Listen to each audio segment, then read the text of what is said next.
Hello students, last व्हिडिओमध्ये आपण working capital management ही concept समजून घेतली आहे. त्यासोबतच वर्किंग कॅपिटलचे जे वेगवेगळे प्रकार आहेत ते सुद्धा पाहिलेले आहेत. ओके, मग आजच्या ह्या व्हिडिओमध्ये आपण काय बघणार आहोत, तर वर्किंग कॅपिटलचे जे प्रॉब्लेम असणार आहेत आपल्याला एक्झामला, प्रॅक्टिकल प्रॉब्लेम जे असणार आहेत ते कोणत्या फॉर्मॅटमध्ये आपल्याला सोडवावे लागणार आहेत, तो फॉर्मॅट आपण आजच्या ह्या व्हिडिओमध्ये बघणार आहोत. ओके, समोर तुम्हाला स्क्रीनवर दिसते त्याप्रमाणे हा फॉर्मॅट आहे. फॉर्मॅटमध्ये वर आपण हेडिंग टाकणार आहोत statement of working capital requirement, आणि त्याच्या नेक्स्ट लाईनला जी डेट दिली असेल, ज्या तारखेचा आपल्याला वर्किंग कॅपिटल मॅनेजमेंट प्रेझेंट करायचं आहे किंवा ते स्टेटमेंट प्रेझेंट करायचे, ती डेट तिथे खाली आपण काय करणार आहोत, मेन्शन करणार आहोत. ओके, याप्रमाणे फॉर्मॅट आखताना 3 कॉलममध्ये आखणार आहोत. पहिला कॉलम आपला पर्टिक्युलर राहील आणि पुढचे 2 कॉलम हे आपले अमाऊंटचे राहतील, inner amount and out amount. Okay, त्याच्यानंतर आता वर्किंग कॅपिटल म्हणजे आपण थोडक्यात आपल्याला मागच्या व्हिडिओमध्ये कन्सेप्ट समजली आहे की वर्किंग कॅपिटलमध्ये 2 मेन भाग पडतात वर्किंग कॅपिटलचे. ते म्हणजे काय, तर पहिला भाग हा करंट असेटचा असतो आणि दुसरा जो सेकंड भाग असतो तो कोणाचा असतो, करंट लायबिलिटीचा.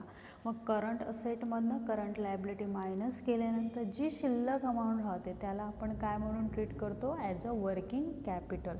त्यामुळे करंट असेट हा त्याचा पहिला भाग आपण इथे मेन्शन करणार ॲज अ करंट असेट, त्याला अंडरलाईन असेल. त्याच्या अंडर एकूण 7 आयटम येतात. त्यातला जो पहिला आयटम आहे तो कोणता आहे, स्टॉक ऑफ रॉ मटेरियल. आता stock of raw material calculate कसं करायचं, अमाऊंट कॅल्क्युलेट कशी करायची, तर त्याचा एक फॉर्म्युला आहे, तो तिथेच मी खाली मेन्शन केला आहे बघा. फॉर्म्युला काय आहे, units into rate into period of holding. Okay, त्यातले जे युनिट्स आहेत ते आपल्याला प्रॉब्लेममध्ये दिलेले असणार. इवन रेटसुद्धा आपल्याला कॉस्ट पर युनिट दिलेला असणार रॉ मटेरियलचा, आणि पिरियड ऑफ होल्डिंगसुद्धा आपल्याला प्रॉब्लेममध्ये दिलेला असणार. म्हणजे थोडक्यात फॉर्म्युल्यामध्ये जे 3 कंटेंट दिसत आहेत ते सगळे रेडीमेड तुम्हाला प्रॉब्लेममध्ये असणार. फक्त आपल्याला ह्या फॉर्म्युल्यामध्ये ते घालून त्याचं कॅल्क्युलेशन करून स्टॉक ऑफ रॉ मटेरियल काढायचं असणार अमाऊंट आउटर कॉलमला. नेक्स्ट सेकंड करंट असेट्सचा जो भाग आहे तो कोणता आहे, stock of work in progress किंवा stock of work in process.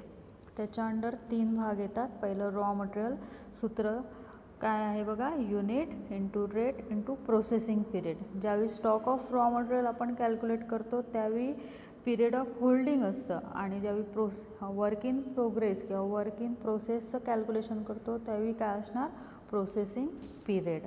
Calculation करून अमाऊंट येणार ती फर्स्ट कॉलममध्ये. नेक्स्ट लेबर, तेच सूत्र आहे बघा, unit into rate into processing period into half आहे. ओके, हे लक्षात ठेवायचं आहे वर्क इन प्रोग्रेसच्या वेळी. लेबरला काय असणार आहे, जे सूत्र असणार आहे त्याला इंटू हाफ करायचं आहे अमाऊंट फर्स्ट कॉलममध्ये. त्यानंतर त्याचप्रमाणे ओव्हरहेडचं कॅल्क्युलेशन, सूत्र काय आहे, unit into rate into processing period into half. Amount calculate करून जी येणार ती पहिल्या कॉलममध्ये. त्याच्यानंतर ह्या तिन्ही ज्या इनर कॉलमला आपण अमाऊंट घेतलेले आहेत त्यांची टोटल करून टोटल जी येणार ती आउटर कॉलमला ॲज अ काय म्हणून दिसणार आहे, stock of work in progress. Okay, clear झालं. आता तिसरा करंट असेटचा भाग, तिसरी करंट असेट कोणती असणार आहे, स्टॉक ऑफ फिनिश गुड. त्याच्याही अंडर पुन्हा 3 भागामध्ये कॅल्क्युलेशन येणार. पहिलं स्टॉक रॉ मटेरियल, रॉ मटेरियलचं सूत्र काय, unit into rate into period of holding. Finish गुडचा सुद्धा पिरियड आपल्याला प्रॉब्लेममध्ये त्यांनी दिलेला असणार. सेम त्याचप्रमाणे labour, unit into rate into period of holding. Same त्याचप्रमाणे ओव्हरहेडचं कॅल्क्युलेशन करणार, unit into rate into period of holding. तिन्ही अमाऊंट पहिल्यांदा घेणार इनर कॉलमला, टोटल करून जी अमाऊंट येणार ती as a stock of finish good म्हणून आउटर कॉलमला येईल. ओके, पहिल्या 3 करंट असेट समजल्या. आता चौथी करंट असेट कोणती आहे, डेटर. आता डेटर कॅल्क्युलेट करताना 2 पद्धतीने केले जातात, एकतर ॲट सेलिंग प्राईस किंवा ॲट कॉस्ट प्राईस. ओके, आता सेलिंग प्राईजने करायचे आहेत की कॉस्ट प्राईजने हे तुम्हाला प्रॉब्लेममध्ये त्याने काय केलेलं असणार आहे, क्लिअर केलेलं असणार आहे. मग जर ॲट सेलिंग प्राईज असेल डेटरचं कॅल्क्युलेशन, तर त्याचं सूत्र काय आहे बघा, unit into selling price into period of credit.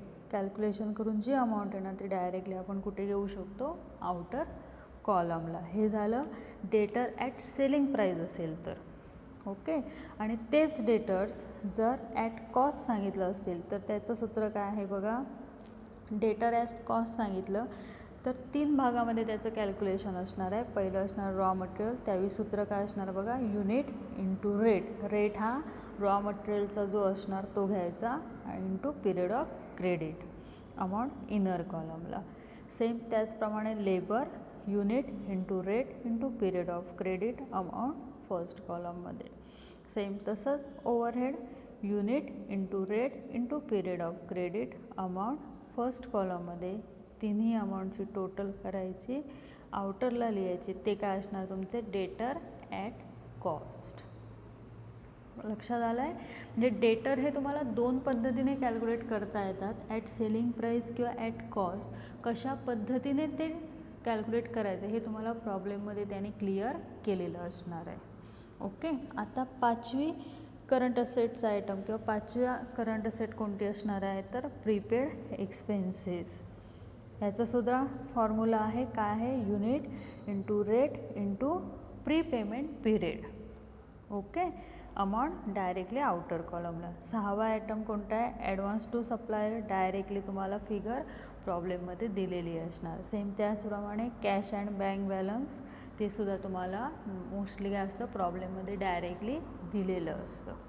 हे झाले पहिले काय करंट असेटचे 7 आयटम. पुन्हा रिपीट करते बघा कोणकोणते आहेत. पहिलं काय येणार आहे करंट असेटच्या under stock of raw material. Second stock of work in progress. Third नंबरला स्टॉक ऑफ फिनिश गुड. चौथ्या नंबरला डेटर्स. 5व्या नंबरला प्रीपेड एक्सपेन्सेस. 6व्या नंबरला ॲडव्हान्स टू सप्लायर. आणि 7व्या नंबरला cash and bank balance. Okay. आता हे 7ही आयटम तुमचे झाले की काय करायची, त्याची टोटल करायची. ती टोटल तुमची काय असणार आहे, वर आणि खाली.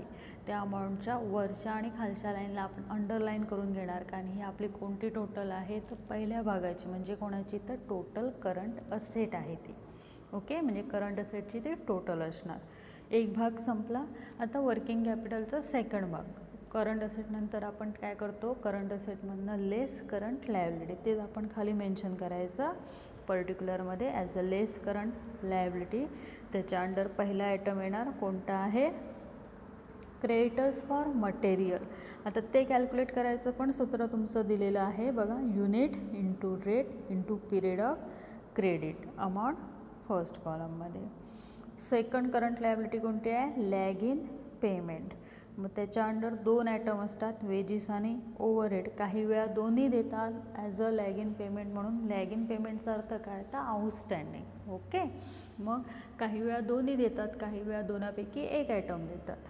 ओके. मग जसं दिलं असेल त्यानुसार आपण कॅल्क्युलेशन करणार. आता इथे वेजीस दिलं तर त्याचं सूत्र काय आहे बघा, unit into rate into period, म्हणजेच काय तर लॅग इन पेमेंट पिरियड.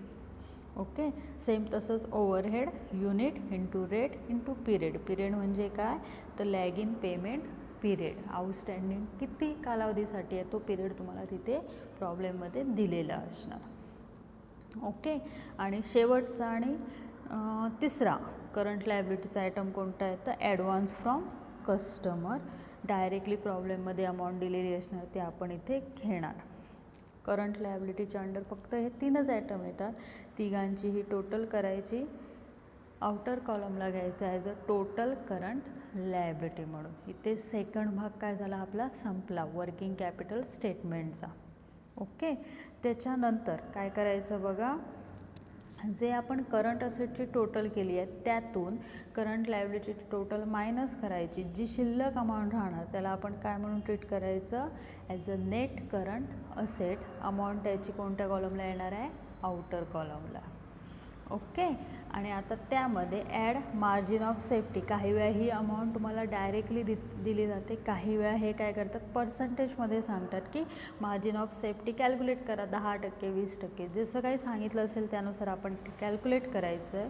ती अमाऊंट आउटर कॉलमला येणार आणि ती ॲड करायची असणार कशामध्ये तर नेट करंट असेटमध्ये. आणि नेट करंट असेटमध्ये मार्जिन ऑफ सेफ्टी ॲड केली की तुमची अमाऊंट येणार त्याला काय म्हणायचं, वर्किंग कॅपिटल रिक्वायर. आणि त्या अमाऊंटला वर आणि खाली डबल अंडरलाईन करणार आणि तुमची जी स्टेटमेंट आहे, statement of working capital requirement, ती इथे काय होणार आहे, क्लोज होणार आहे. ओके, लक्षात आलं आहे. हा झाला आपला वर्किंग कॅपिटल स्टेटमेंटचा फॉर्मॅट. आता हा सोडवताना एक कॉमन वर्किंग नोट असते जी नॉर्मली सगळ्या प्रॉब्लेमला आपल्याला काय करावी लागते, प्रेझेंट करावीच लागते. ती कोणती वर्किंग नोट आहे, तर ती कोणती आहे बघा, level of activity in month or week. म्हणजे जे तुम्हाला पिरियड आपण प्रत्येक ठिकाणी बघितलं आहे सूत्रामध्ये, period of holding, period of credit किंवा जस्ट नुसतं पिरियड असतं किंवा लॅग इन पेमेंट पिरियड. मग हा जो पिरियड असतो तो कशामध्ये तुम्हाला दिलेला आहे प्रॉब्लेममध्ये. जर वीकमध्ये असेल तर ही लेवल ऑफ ॲक्टिव्हिटी वीकमध्ये कन्वर्ट करून घ्यायची असते. समजा मंथमध्ये त्याने पिरियड दिला असेल तर लेवल ऑफ ॲक्टिव्हिटी कशामध्ये कन्वर्ट करून घ्यायची, मंथमध्ये. लेवल ऑफ ॲक्टिव्हिटी म्हणजे काय, तर ॲव्हरेज युनिट्स थोडक्यात आपण त्याला म्हणू शकतो. म्हणजे जे युनिट्स तुम्हाला कॅल्क्युलेट करावे लागतात ते सुद्धा आपल्याला स्टार्ट टू एंड सगळ्या सूत्रांमध्ये दिसतं आहे. स्टार्टिंगलाच युनिट. ओके, मग ते युनिट कसे काढायचे, तर त्याचं सूत्र आहे काय, total number of unit into 12 और 52. म्हणजे काय, जर मंथमध्ये पिरियड असेल तर 12ने डिवाईड करायचं. जर वीकमध्ये पिरियड दिलेला असेल प्रॉब्लेममध्ये तर 52ने, म्हणजे 52 वीक. वर्षामध्ये एकूण 52 वीक असतात, आठवडे असतात हे आपल्याला माहीत आहे. जर युनिट हे आपल्याला आठवड्यामध्ये कन्वर्ट करायचे असतील तर जे नंबर ऑफ टोटल युनिट्स असणार त्याला 52ने डिवाईड करायचं. जे येणारं आन्सर असेल ते तुमचं युनिट्समध्ये असणार आणि ते प्रत्येक ठिकाणी ती फिगर काय घ्यायची, ॲज अ युनिट म्हणून घ्यायची असणार आहे. ओके, समजा तुम्हाला दिलेली इन्फॉर्मेशन मंथमध्ये असेल तर टोटल नंबर ऑफ युनिटला 12ने डिवाईड करायचं. म्हणजे जी येणारी फिगर असेल ती काय असणार आहे, पर मंथचे ते युनिट्स असणार आहेत आणि ते युनिट्स ॲज अ युनिट म्हणून आपण प्रॉब्लेममध्ये ट्रीट करणार आहोत. ओके, आय होप तुम्हाला हा फॉर्मॅट आणि ही वर्किंग नोट लक्षात आली असेल. नेक्स्ट व्हिडिओमध्ये एक ॲक्च्युअल प्रॉब्लेम आपण काय करणार आहोत, सोडवून बघणार आहोत की जेणेकरून आपल्या लक्षात येईल की आपल्याला वर्किंग कॅपिटल रिक्वायरमेंट किंवा वर्किंग कॅपिटल मॅनेजमेंटचे प्रॉब्लेम ॲक्च्युली कशा स्वरूपात असणार आहेत आणि ते आपल्याला कसे सोडवावे लागणार आहेत. ओके, चालेल मग, थँक्यू.